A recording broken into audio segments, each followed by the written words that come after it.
guys, so getting in here, I want to show you there's not really that much holding the carburetors on, to be honest with you. This boot right here, which is this bracket, connecting that boot from here to here, I'll undo this, and that should slide off or there. I don't know if I'm going to undo that one or not. Probably just undo this. You know what? Probably going to do the whole thing because I want to inspect that. This boot, as you can see, just disconnect up here, pull it off. Back over here on the driver's side, or driver's side, the right side of the motor. I'm sorry, guys, I'm used to driving a semi truck. But if you see that bolt right in there, that one connects to the motor over there. Okay, so that bolt's going to have to come out. And then let's go around the other side to show you what else.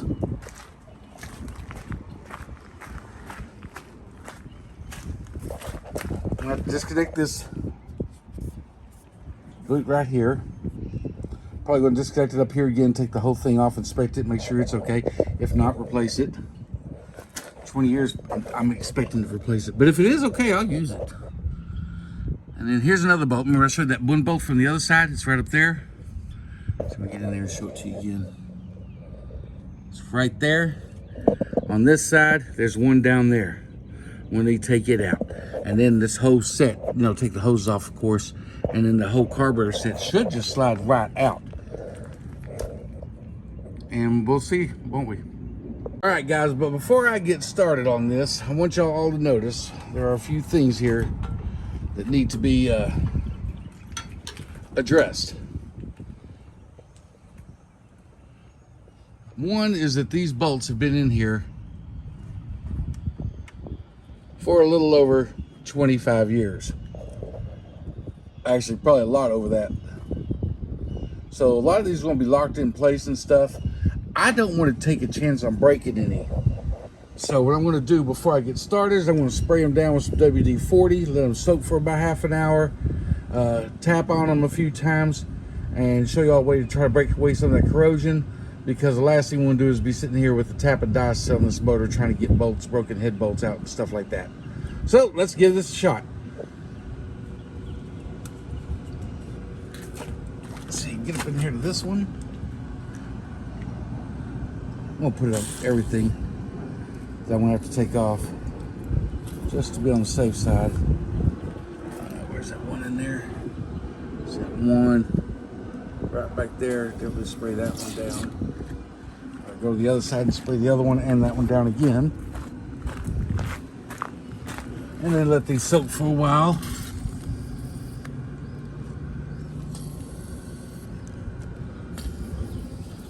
Some people say it's a waste of time, but I've found it has saved way more time. I'm gonna go ahead and spray the whole thing down because all these stuff is gonna need to be loosened up some anyway. So let's go ahead and spray everything down. Doesn't hurt. WD-40's never hurt a motor yet. So anyway, but the main thing is to get that bolt there and up top there, because that's what's holding it over there. And that's really the only thing holding it to the motor, except for that one. But see, what you have over here, you also have on the other carburetor right back in there. So let's see if I can get y'all an angle of me spraying that down. There's that bolt in there, same as just like it is on this carburetor. This is a dual carburetor system, which means there should be another bolt. Yep, right there. So yeah, we're gonna let these soak for a little bit, and then we'll come back out and try to break them loose. Okay, so I've seen some guys on videos talk about you don't have to remove these boots right here and everything. You just loosen this up and pull the carburetor. And that is true, you can. You can just loosen these up and kind of pull the carburetor, pull the boots back off and leave the boots attached to the breathers and everything. But me, because I want to inspect them anyway, I'm going to go ahead and take them off. So I'm going to go with that bolt there and the other one on the other side, same on the other side, and pull the whole thing out. But in order to do that, I am going to have to take this, because you see, if I try to back this bolt out now, it's going to hit this clamp. So that clamp is going to have to be moved. So I'm going to have to loosen it up, turn it around, probably the same thing on the other side. So let's get to it and see what we can do here. That clamp is definitely taking a Phillips head. It's been soaking for a little while, so it should be good to go. And let's see. Yep. Oh, that was a lot looser than I thought it was going to be. So we just take that clamp, loosen it up really well, Move it out of the way.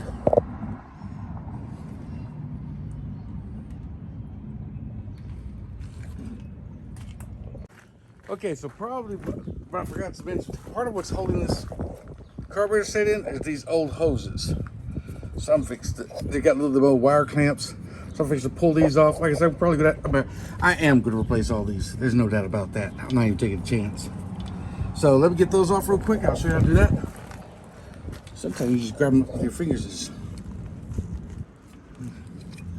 Now, the clamps are in there pretty rusty. So we get those off. Now my son asked, you know, since you're going to take them off anyway, why don't you just cut them and be done with it? Well, I want to show you, because if you're working on your carbs, you don't need to replace all that. You're just cleaning them. You don't want to replace all your fuel lines. You need not take these off without ruining them. See those little clamps right there? That's kind of hard to even get in there with this camera. But they're just little wire clamps. Just pinch them together, roll them up the hose. Grab the hose and pull it off. It's not that hard. Normally you would have a rag under here to catch the gasoline. If there was any gasoline in here, it's gum now. So I'm not worried about that pouring down. This other hose clamp right there. Let's see if I can spin it around. Oh yeah, I can, okay. All right, grab this needle nose, pull the clamp up, grab the hose with some needle nose, and just pull it off. And of course it broke because it's rotted, which is why I need to replace them all. But I can get this part off anyway. Oh, this is crumbling apart. Look at that. The whole thing is just not good. Anyway, I'm just gonna pull the carburetor out of there.